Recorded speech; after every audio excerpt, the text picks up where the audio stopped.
to all my friends out there. Hi, you guys. Well, I'm being good. I'm drinking iced tea.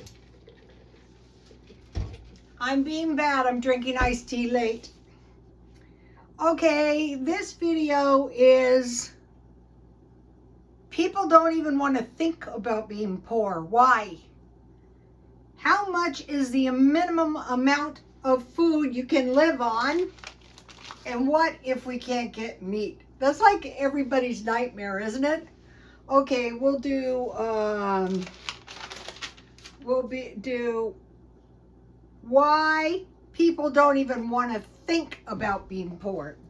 They don't even want to entertain the possibility of being poor. They would rather drive themselves into debt and suffer rather than even consider it. Well, it's because they don't want to go without and they don't want to suffer. That is only rational. Okay, the Great Depression was 1929 to 1945. The Depression was long and people suffered 20 years after that too. People didn't think we were headed into a Great Depression. What happened was the stock market crashed. So they're saying if something's coming, the markets can adjust. But if something happens that the markets don't have time to correct, it could always crash the economy. Something unexpected. So people were not expecting, or they didn't expect it was going to be that bad and that long. Okay, so now let's think about the people. How was it that some people survived the Great Depression? Very easily. They survived because they learned to be poor. Okay, so back to they didn't want to go without and they didn't want to suffer. So what we would want to do is we could say, okay, I can go without to a certain extent without suffering. A lot of us, like 90% of the stuff we buy, we don't really need it. Okay, they say the rich are living totally different. Okay, hopefully the poor person has a dwelling. The rich person has a dwelling. Okay, the rich person's dwelling or home is bigger. It has more space. It's more comfortable. It's nicer. Then there's the contents of the dwelling. All the contents of the dwelling are a lot nicer, and there are important contents like washers and dryers and central air and things like that. But even though it's nicer, it's the same ground we walk on, it's the same air we breathe. The only difference is the people. So if your survival depends on being poor, you want to say, okay, am I really going to be suffering if I went to the thrift store and I bought a table and 8 chairs? Not really. Just put some furniture polish on it and call it good. Or used couches are kind of creepy, but maybe leather couches, and then just use it until it's totally shot. Okay, vehicles, poor people don't have vehicles. I mean, if you're really poor, so you go, okay, I have to adjust to not having a car. If I'm really, really poor, I have to learn. I didn't drive for 12 years. It was not good, but I did adjust. Okay, clothes. Okay, people with money, now they have clothes. Everything you could want. So what you would do is you would say, okay, what is the minimum clothes I can buy on, and where can I get it in the cheapest place? Well, I used to buy 3 shirts, 2 pants, 2 pair of shoes.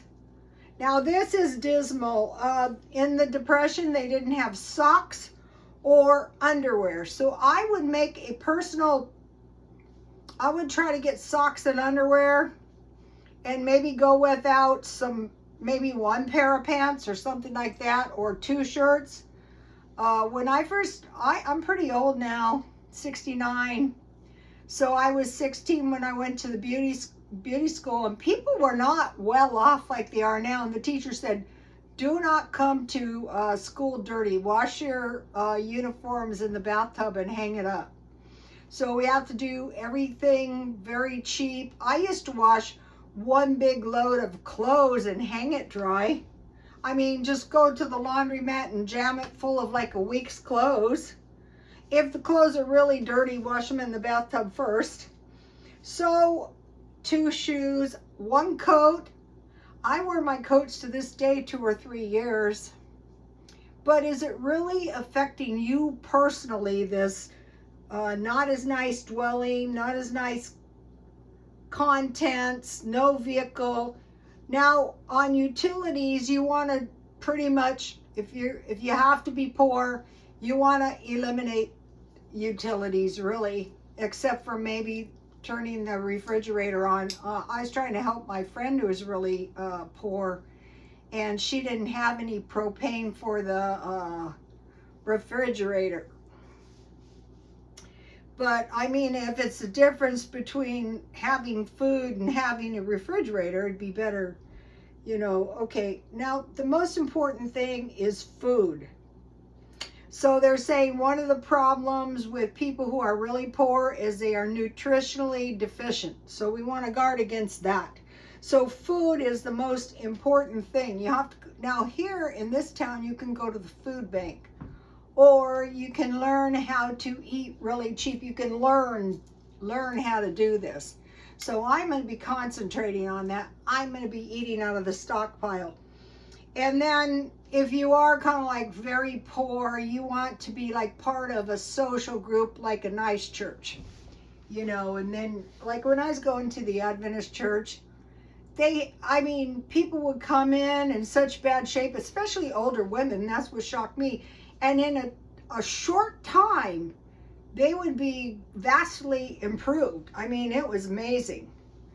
Okay, so that is why people don't even want to think about being poor, but why it is very important to learn how to be poor. Okay, how much is the minimum amount of food you can live on? Okay, this is really important for one thing, so you don't waste. Okay, the minimum amount of food you can live on is like a woman who's 140 pounds might need 7 cups, and a larger man would be needing 10 cups. So it's not as hard to conceptualize that. You just have to think about it for a couple of minutes. So I want to make something that I made the other day, and it was a 1/4 cup. It was a 1/4 cup oatmeal. And this makes a lot of food too. Start thinking about this. What if I had to go without? Oh gosh.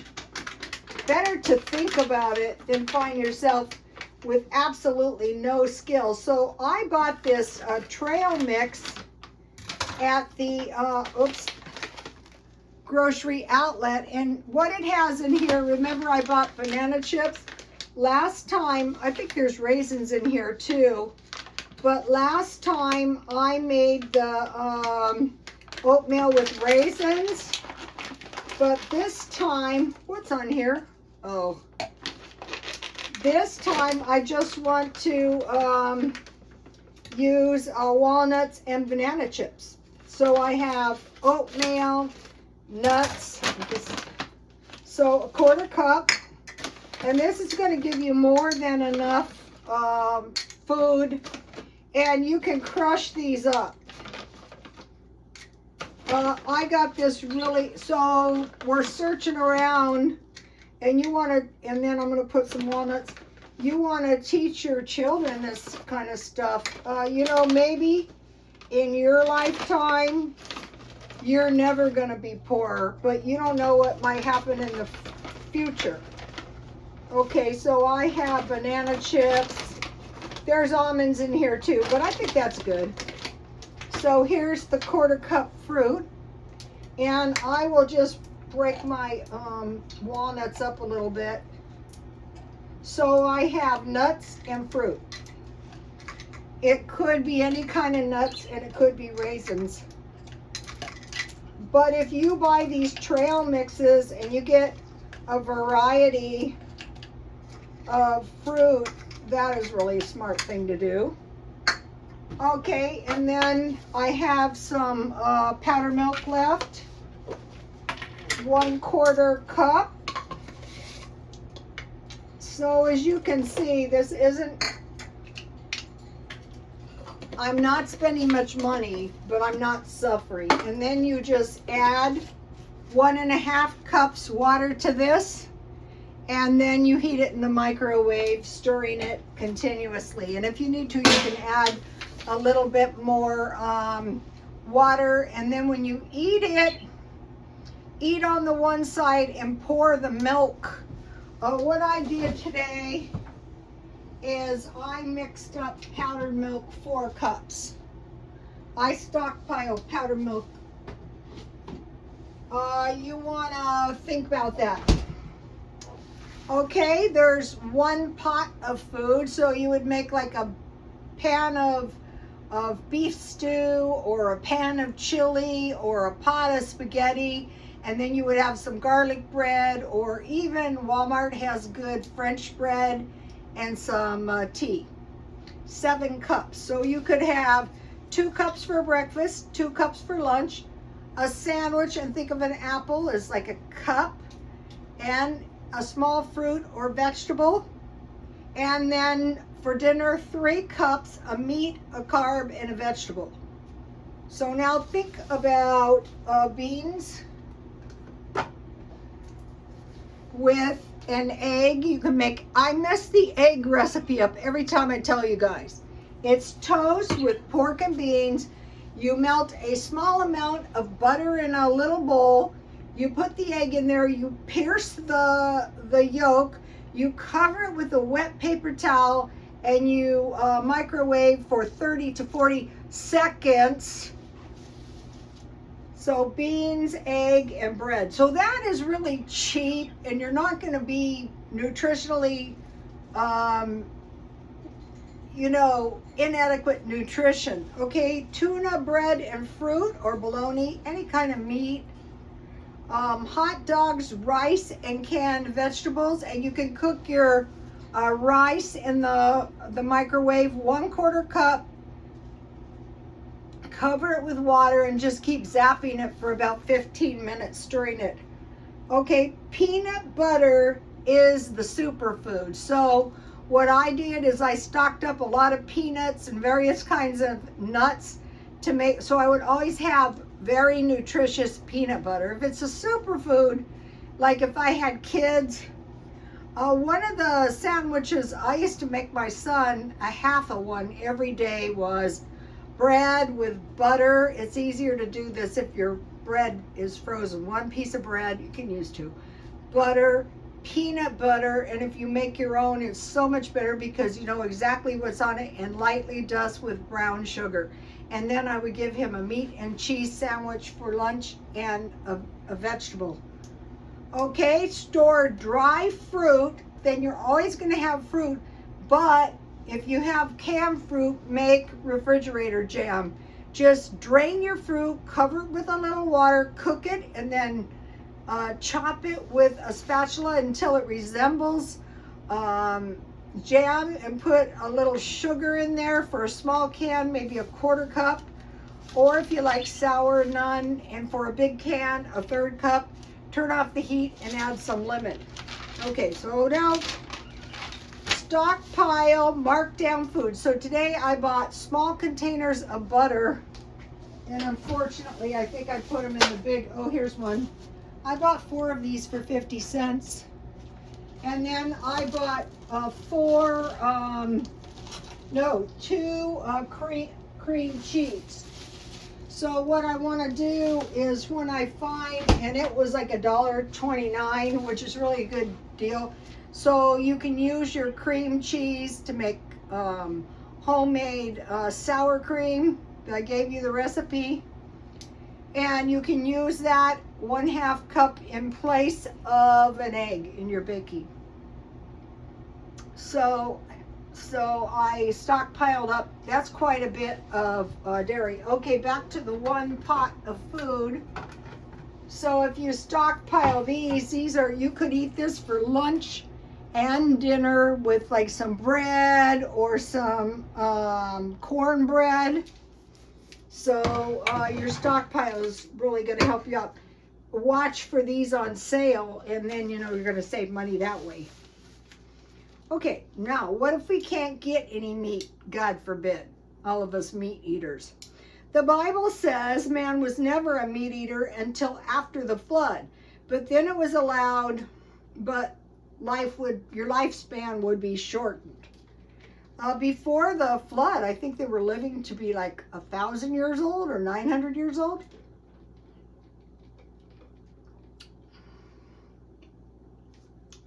Lemon.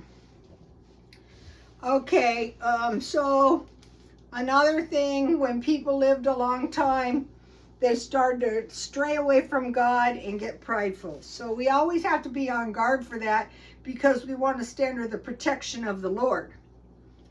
Okay, so now what if we can't get any meat? And then a lot of religions, like the Adventists, Hindus don't eat meat.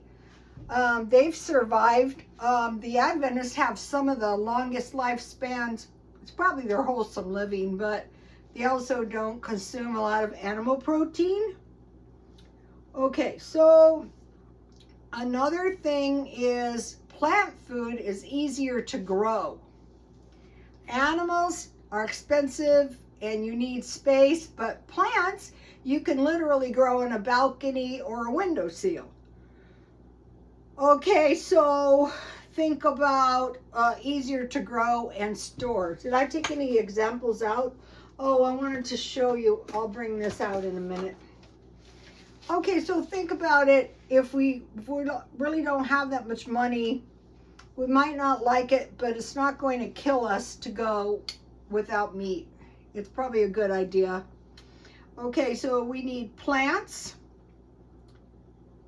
fruit, vegetables, and grains. Okay, now grains, if you don't have any, this is why these wars that affect the wheat crops are so bad, because if you don't have meat, you need whole grains. So you can make good bread to go with like your stew, with your peanut butter. Okay. Now nuts and legumes. Okay, you need about 1/4 cup for nuts.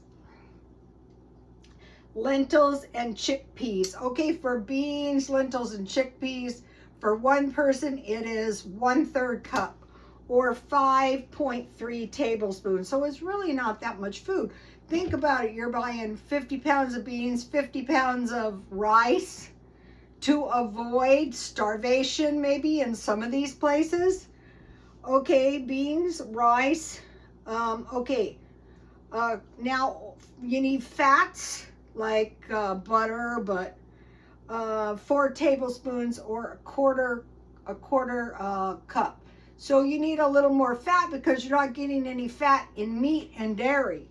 But I would add dairy. I would stockpile powdered milk, eggs, butter, and cheese. But they do have non animal milk. Okay, so now another thing is a lot of our meat products might not be processed in the US, which is kind of creepy. Okay, now this is one of the most biggest takeaways of this whole video. This is soy that I grew last year, and hopefully I'm going to grow some soy so that you have tofu and soy milk, so you won't be protein deficient. And that can be grown indoors. Here's the cereal. Now this is, I got this for 99 cents, and if you look on the sides, the contents are whole grain wheat, flaxseed, barley, malt, and salt. So if you have some kind of milk, so now if you don't have any milk but you've stockpiled seeds, you can make nut milk. We've gone over that. You can make oatmeal milk, but if you have nuts and you have tofu, chances are you're not going to be protein deficient, and you have to learn the vegetarian way. So I thought, right now, I want to learn how to survive poor, but I don't want to suffer and go without. I won't be suffering that much if I do look a little bit on the scroungy side, but I will be suffering a lot if I don't have any food. I won't be suffering that much if my house isn't exactly a mansion, but I will be suffering if I don't have a roof over my head. So be thinking about that. Okay, you guys, I will see you tomorrow. Please like, comment, and subscribe, and God bless you all. Oh no.